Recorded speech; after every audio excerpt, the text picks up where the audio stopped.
Hey there, chicken champ. In the next few minutes, you're getting 25 downright hilarious and sometimes messy challenges every newbie faces when they start raising chickens. You'll learn how to tackle picky breeds, sneaky predators, and even weird egg-laying mysteries. But there's one bizarre trick that can shield your flock from a certain furry foe. And I'll only spill that secret at the very end. Ready to ruffle some feathers? Let's jump in.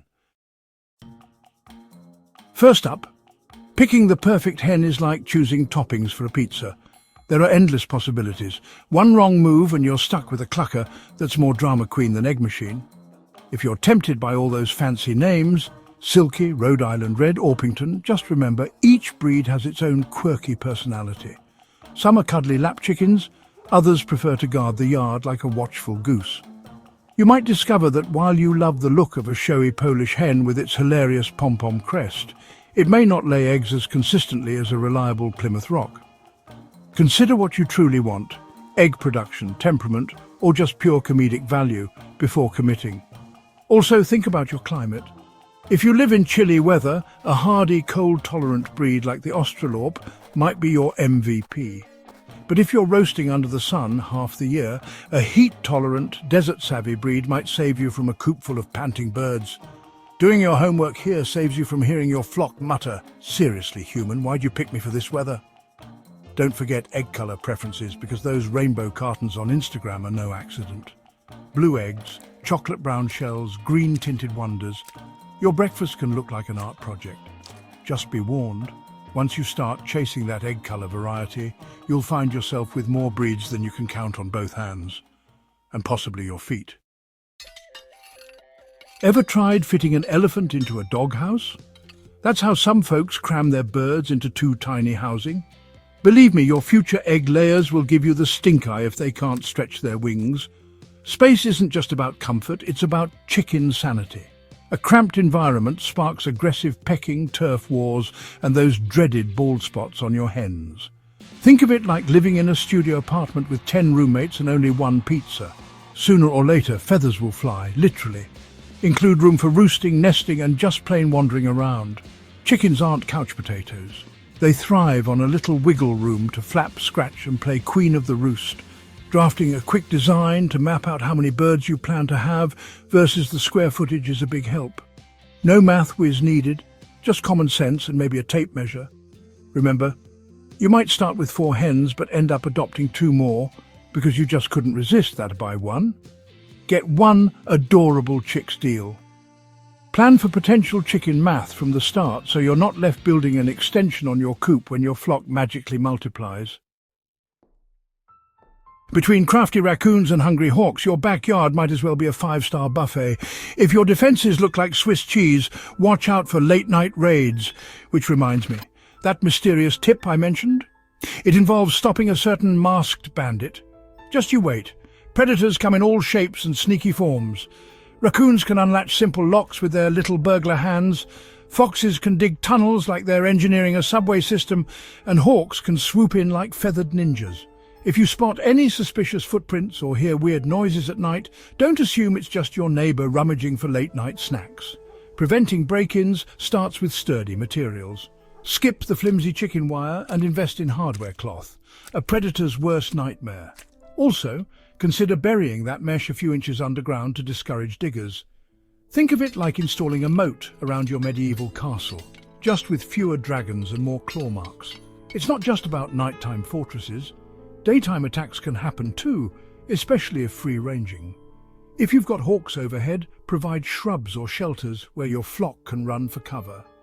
If you see your chickens do the freeze and stare at the sky routine, that's your cue to look up and see who's circling.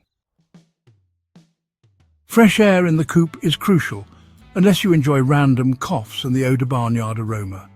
Think spa day, not hot yoga room. Chickens breathe out moisture and poop out ammonia, both of which can turn your cosy coop into a swampy dungeon if not aired properly. A well-placed vent or window up near the roof allows warm, moist air to escape without creating a draft that chills your birds at roosting height. Don't confuse proper airflow with losing precious heat.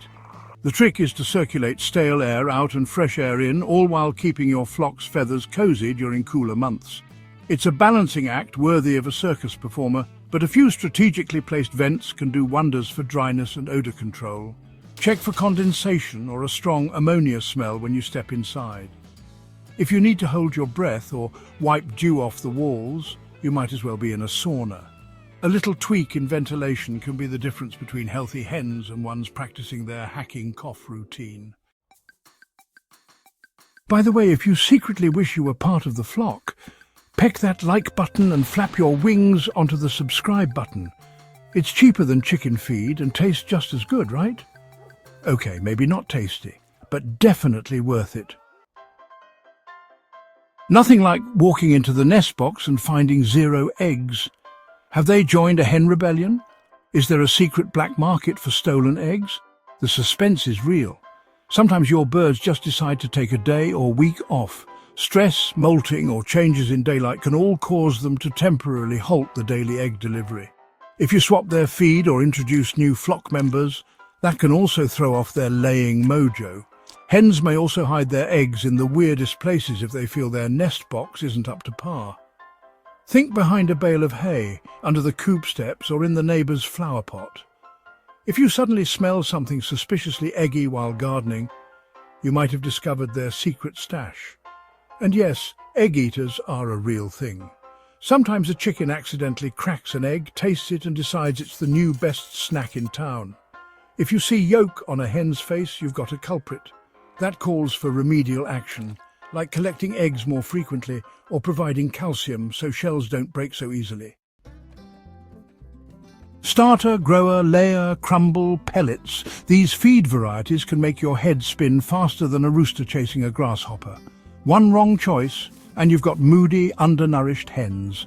Chicks need higher protein to kickstart their growth, while layers need more calcium to build sturdy shells. That's why feed is labelled by age and purpose. Using layer feed for tiny babies could overload them with calcium, causing health issues. So read that label like it's a recipe for your grandma's secret cookies. Texture matters too. Some chickens prefer the crumble format because it's easier to peck at, while others happily munch on pellets. If your hens start an uprising with feed all over the floor, they might be protesting the texture. Sometimes switching forms is all you need to restore peace. Don't forget treats. Giving table scraps is fun, but handing out too many carb-filled goodies can throw off the nutritional balance. You don't want obese hens rolling around the yard. Everything in moderation, right? When you see your feed costs skyrocket, you might consider taking out a mortgage on your coop. Sure, free range is cheaper, but watch out for your neighbour's prized flower beds. Buying in bulk can help shrink those costs. If you've got the space, storing feed in sealed containers keeps it fresh and safe from pests. Just be sure you're not stocking enough feed for the next decade. Mouldy or spoiled feed is a no-go. Another trick is supplementing with kitchen scraps or letting your flock roam for bugs and greens. Your hens can be natural pest controllers, gobbling up grasshoppers and beetles like it's a gourmet buffet. But let's be honest, they might also develop a taste for your daisies. Consider local feed mills or co-ops for better prices too. Sometimes a short drive saves big bucks. Just be prepared for the ultimate balancing act, enough feed to keep your flock happy, but not so much that your wallet flees in terror. It's basically a seesaw for your finances. It's freezing, it's muddy, it's full of who knows what. Clean thawed water is a daily puzzle that's more challenging than a Rubik's Cube. In winter, heaters or heated bases keep water from turning into a block of ice. But do a safety check because water plus electricity can be a shocking combo if not properly managed. Your birds need access to liquid H2O at all times. No one likes to peck at an ice cube like a frustrated woodpecker. In summer, algae can take over faster than your nephew at the dessert table. Scrub out water as frequently to dodge slime and bacteria. If you see your chickens lining up at muddy puddles instead, that's a clue something's amiss with their primary water supply. Elevate those waterers. Hens aren't the neatest eaters. Kicking bedding, feed and who knows what else into the water is like their unofficial hobby. Keeping waterers off the ground prevents a gritty soup, ensuring your flock stays hydrated with minimal cringe factor. Shavings, straw, sand. Picking the right bedding can feel like analysing an IKEA catalogue. And if you choose poorly, prepare to wade through a smelly swamp. Wood shavings are popular because they're absorbent and smell pretty nice. Straw, on the other hand, can mat down and get musty if you're not on top of coop maintenance. Sand is easy to scoop, but can be cold on the feet if you live in a frosty climate. Deep litter method fans swear by letting the bedding compost right in the coop, producing a warmer floor and eventually some great fertilizer. It's like creating your own mini ecosystem under your bird's feet. But if you're not committed to turning that litter regularly, it can turn into a science experiment gone wrong. Think about your time and patience level. If you prefer a quick scoop and toss, shavings or straw might be your jam. If you're up for the long game and don't mind a bit of daily stirring, sand or deep litter can be fantastic. Just don't blame your hens if they critique your housekeeping. Mites and lice, the smallest monsters in the coop. They spread like gossip at a family reunion. A dust bath a day might keep the creepies away, or at least slow them down. Chicken mites often hide in coop crevices, coming out at night to feast. Yes, it's a vampire situation. If you notice your birds are restless on the roost, take a flashlight to see if there's an itch fest happening after dark. Diatomaceous earth or dedicated poultry dust can help break the parasite cycle. Just be cautious about inhaling that stuff. Your birds will flap it around like confetti at a party, which can make for a dusty disco if you're not prepared. A quick weekly check under feathers, especially around the vent area, can catch infestations early. Spotting tiny crawling specks can be gross, but ignoring them is worse. Think of it as your volunteer job, official mite detective, complete with magnifying glass and suspicious side eye. Sniffles, weird poops, droopy combs. No, this isn't a clown show, it's your daily poultry health check. Spot the signs early or risk the dreaded chicken doctor bill. Respiratory infections can show up as sneezing or bubbly eyes. If one bird has it, brace yourself. Chickens love to share more than just gossip. Quarantine sick birds to avoid turning your flock into a coughing choir. Coccidiosis is a fancy term for a not-so-fancy parasitic disease that can hit youngsters hard. Watch for lethargy and bloody droppings. It's like a horror movie you never asked to watch. Medicated feed or swift treatment can be lifesavers. Another tip, get familiar with your bird's normal. If you see a comb changing colour or a hen suddenly losing her appetite, it's time to investigate. You might feel like a worried parent at times, but the earlier you catch issues, the better the outcome. Some swear by Marek's vaccine, others skip it. Are you playing doctor or detective? One misstep and you might be nursing a coughing coop. Vaccinations often depend on your location and local chicken community vibe. Some areas have high Marek's disease rates, so folks there vaccinate religiously. Others don't see it as often and prefer to roll the dice, like a game of poultry roulette. If you're ordering chicks from a hatchery, check if they offer vaccination services before shipping. It's usually affordable and can spare you headaches down the road. It's like a chicken insurance policy you might actually use. That said, no vaccine is a magical force field. Proper biosecurity, like cleaning boots, washing hands and minimizing contact with outside flocks, also counts. Think of it as a two-factor authentication for your coop, stopping viruses at the door. Chickens run on a social system that's part mean girls, part royal court, bullies at the top, sad little underdogs at the bottom. It's reality TV in your own backyard. When you see a hen strut around, puff up her feathers and peck another one out of the way, you're witnessing the establishment of rank. It's completely normal, unless feathers are being torn out or blood is drawn. That's when you might have to intervene. Adding new birds to an established flock can be an emotional roller coaster.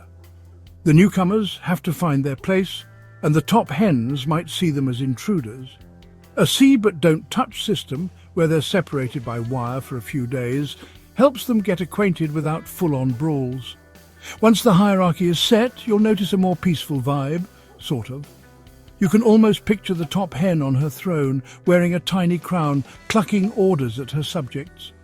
Make sure everyone has enough food, water and space to avoid the "I got here first" smackdowns. Nothing says domestic bliss like a heat lamp in your living room. Just don't trip over that brooder box at midnight, or your chicks will learn some new vocabulary. Raising chicks inside means constant vigilance. You'll be adjusting that heat source like a fussy thermostat, making sure the little fluff balls aren't too cold or too hot. If they huddle in a corner, they're freezing. If they're panting with wings spread, they're roasting. Prepare for dust. Actually, prepare for an invisible storm of chick dander, bedding bits and who knows what else. It'll float onto every surface within a mile radius.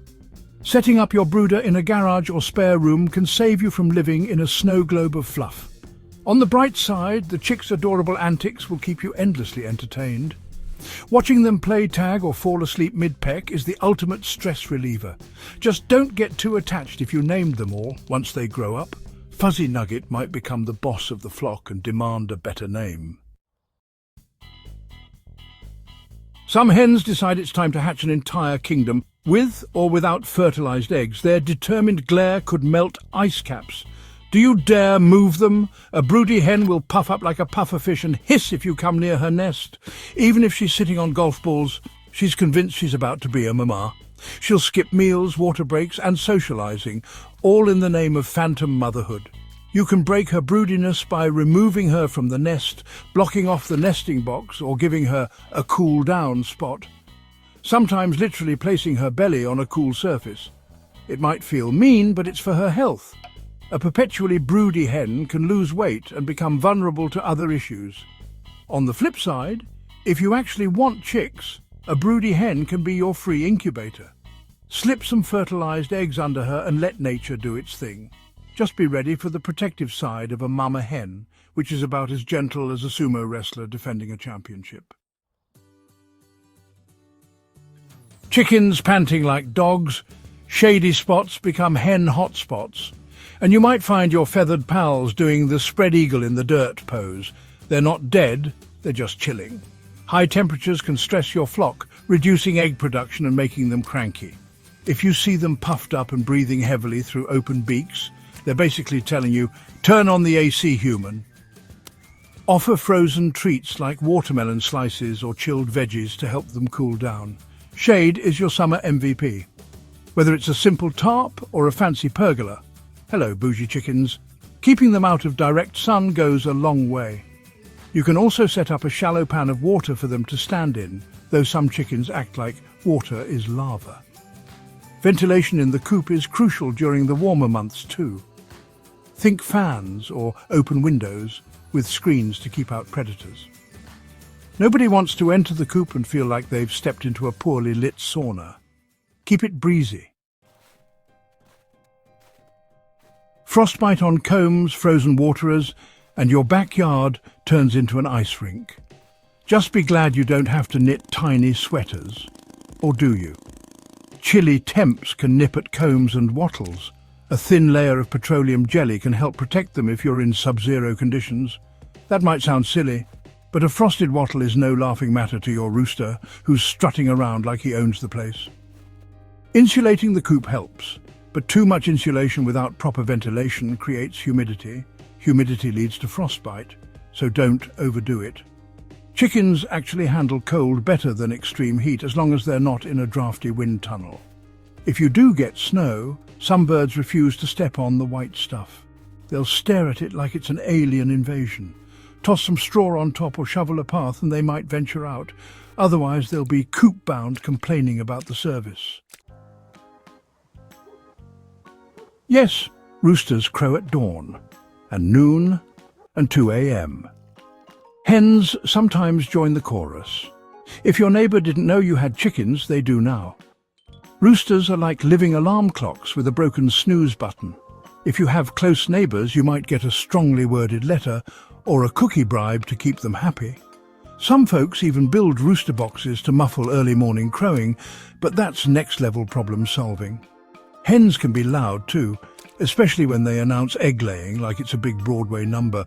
The egg song is part proud declaration, part look at me. Attention grab, it can be charming, if you're into spontaneous musicals. If noise is a major concern, research quieter breeds, or consider ways to shield sound, like planting bushes or adding some soundproofing to the coop. Just be warned, once chickens start gossiping, they have a lot to say. It's basically free entertainment, so maybe just grab some popcorn. Feeding, cleaning, egg collecting. It's a schedule so tight it makes a Swiss watch look lazy. Vacations. Better have an understanding friend or a top-notch chicken sitter. You'll be out there every morning to let them out, refresh water and check feed levels. Then in the evening you're back to lock them up before the nocturnal buffet brigade arrives. It's not optional. Chickens aren't like fish you can toss extra flakes to and hope for the best. Weekend getaways mean roping in a neighbour or friend who doesn't mind scattered feathers and the occasional enthusiastic peck. Payment can be in fresh eggs, which is usually a fair deal, unless you're dealing with someone who's more of a waffle person than an egg fan. Even daily egg collection can become a mini treasure hunt. If you skip a day, you might find a hidden stash that's gone suspiciously missing. Chickens don't take kindly to being ignored. They'll remind you by creating entertaining messes you never knew you signed up for. Wash or not wash? Refrigerate or countertop? If we're honest, it's basically a giant guessing game with a side of salmonella paranoia. In many places outside the US, folks don't refrigerate eggs. They leave them on the counter because the protective bloom is intact. Once you wash them, that bloom disappears, making them more susceptible to bacteria. So if you must wash, store them in the fridge ASAP. If you're gifting eggs to friends, you might get quizzical looks if they're not used to seeing unwashed eggs. Educate them on the ways of the magical bloom and watch their minds be blown. They'll either be thankful or slightly horrified, but hey, free eggs! Cracks are a no-go. Tiny hairline fractures can allow bacteria to slip in. When in doubt, toss it out. Or feed it back to the flock if you cook it thoroughly. Just make sure they don't start getting creative about cracking eggs themselves.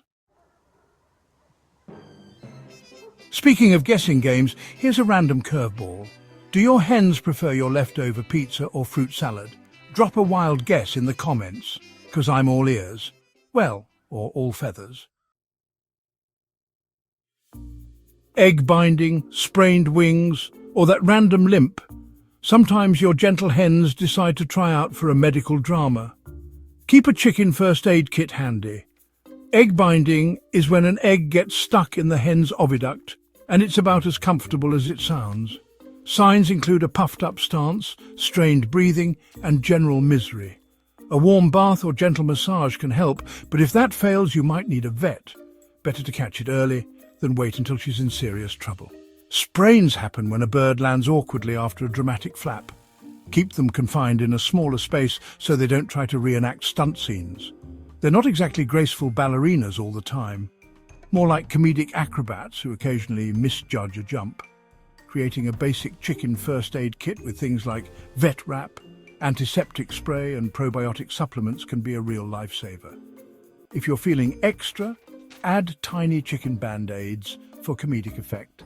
Just don't expect them to stay on for long. Introducing fresh birds can feel like a high school cafeteria fiasco. Jealousy, sabotage, secret alliances. It's like the real housewives of Chickenville. Quarantine is step one. Keep the newcomers separate for a couple of weeks to rule out any diseases. You don't want to throw Typhoid Mary into your existing flock. Then let them see each other through a fence or wire mesh. It's like speed dating without the heartbreak. Well, hopefully. When you do let them mingle, provide extra feeders and waterers so your older birds can't hog all the resources. Think of it as diffusing a potential riot by offering multiple food trucks. Everyone gets a snack, nobody gets hangry, and the drama is minimized. Expect some harmless pecking as they establish rank, but if the new girls are getting pinned down or blooded, intervene and give them more time in separate quarters. Patience is the name of the game. Remember, slow and steady introduction often wins you a peaceful, egg-filled morning. One day it's just feed. Next day you're upgrading the coop, buying meds and investing in a 24-carat golden roost bar. Just kidding, but it feels like it. You start off thinking it's a cheap hobby, just a bag of feed now and then. But then you realize you need a secure coop, predator proofing, supplements for molting season, maybe a heated waterer, possibly a second coop for new chicks. The list spirals. Vet bills can pop up out of nowhere if you have a medical emergency that's beyond your skill level. You might find yourself paying more than you ever expected for a single hen's operation. That's the kind of reality check that quickly dashes dreams of free eggs. It's not all doom and gloom, though. If you plan ahead and set aside a small chicken emergency fund, those surprise costs don't have to feel like a meteor strike. Think of it as a rainy day coop fund, ensuring your feathered family stays in tip-top shape. You bond with these fluffy creatures, name them, maybe knit them scarves. So when tragedy strikes, predators, sickness, it hits harder than you expect. Chickens have more personality than some people give them credit for. They'll follow you around, hop on your lap, and even fall asleep in your arms. Suddenly, they're not just livestock. They're like scaly-legged kittens with beaks. Losing a hen to illness or a nighttime raid can be heartbreaking. It's okay to feel genuine sadness. You've invested time, love, and possibly your entire snack budget on them. That emotional attachment is real, and it's normal. The flip side is the joy of seeing them roam happily, chase bugs, and greet you with excited clucks every morning. That bond can make all the challenges, predators, parasites, even the occasional heartbreak, worth it. Because in the end, chickens bring a unique kind of sunshine to your backyard. Finally, that cunning bandit I mentioned. Raccoons are geniuses at opening latches. Here's the weird trick. Add a simple carabiner or two-step lock they can't figure out. No midnight buffet for them. Raccoons have dexterous little hands, almost like they've been practicing lockpicking in prison. If your coop latch is something a small child can open, chances are a raccoon can too. That's why simple measures like double latches, padlocks or carabiners turn your coop into Fort Knox. If you ever catch one red-handed, you'll see them twist and tug at the lock like an escape artist. Don't underestimate their cleverness. They've earned their criminal mastermind's reputation fair and square. So beat them at their own game by upping your latch security. Sometimes just shining a bright motion-activated light can scare them off. But let's be real, raccoons are about as determined as a kid after the last slice of pizza. Keeping them out is all about layers of defense and a dash of cunning human creativity. That's all you need to know about your 25 headaches, triumphs and laughable moments with new chickens. Lock that coop tight, share your feed, and remember, if your hens stage a jailbreak, at least you'll have a great story.